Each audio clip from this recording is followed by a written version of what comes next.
നമസ്കാരം. ഒരാളുടെ ഒരു കുസൃതി ചോദ്യമാണ്, മനുഷ്യന് നിക്കറിടാൻ സമയമില്ലോ? അദ്ദേഹം പറയുകയാണ്, ഇന്നലെ വന്ന ആളാണ്, ജ്യോതിഷം നോക്കാൻ വേണ്ടി വന്നിരുന്നു. നിക്കറിടാൻ മനുഷ്യന് സമയമില്ലല്ലോ. എപ്പോൾ നോക്കിയാലും ഒരു വ്രതം വരുന്നു, തിങ്കളാഴ്ച വ്രതം വരുന്നു, ഏകാദശി വരുന്നു, ഷഷ്ടി വ്രതം വരുന്നു, ചതുർത്ഥി വ്രതം വരുന്നു, സങ്കടഹര ചതുർത്ഥി വ്രതം വരുന്നു. അത് കഴിഞ്ഞാൽ അമാവാസി വരും, ഇല്ലെങ്കിൽ പൗർണമി വരും. മാസം നോക്കിക്കഴിഞ്ഞാൽ എന്നും ഉത്സവം തന്നെ.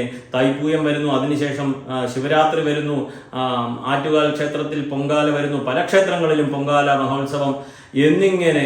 അത് കഴിഞ്ഞിട്ട് ഹോളി വരുന്നുണ്ട്, ശ്രീരാമ നവമി വരുന്നുണ്ട്, ചിത്രാ പൗർണമി, വിഷു, വൈശാഖ മാസം എന്നിങ്ങനെ കുറേ ഉത്സവങ്ങളാണ്.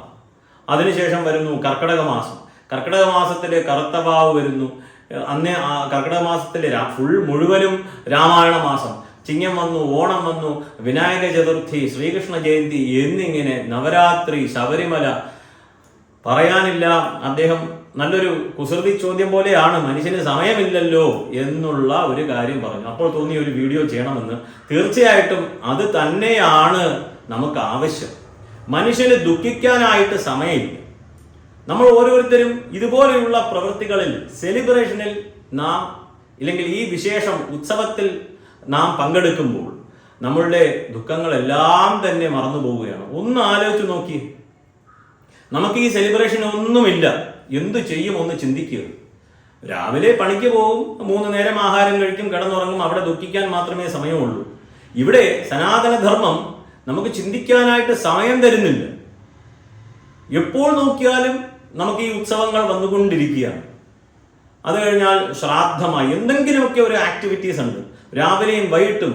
നമ്മളിങ്ങനെ really we are engaged to the core, we are engaged.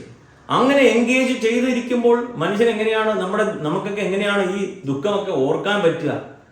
അപ്പൊ പകുതി പ്രയാസം ഈ ഉത്സവങ്ങളെല്ലാം തന്നെ ഏറ്റെടുത്ത് കഴിഞ്ഞു. ഇതൊന്നും ഇല്ലെങ്കിലുള്ള അവസ്ഥ ഒന്ന് ചിന്തിക്കണം എന്ന് അദ്ദേഹത്തോട് പറഞ്ഞപ്പോഴാണ് അദ്ദേഹത്തിന് അത് ശരിയെന്ന് ബോധ്യപ്പെട്ടത്. കാരണം ഈ ഉത്സവ സമയത്തെല്ലാം നാം നമ്മുടെ ദുഃഖമൊക്കെ മറന്നിട്ടാണ് ഈ പോയി പങ്കെടുക്കുന്നത്, ആടുന്നത്, പാടുന്നത് എല്ലാം തന്നെ.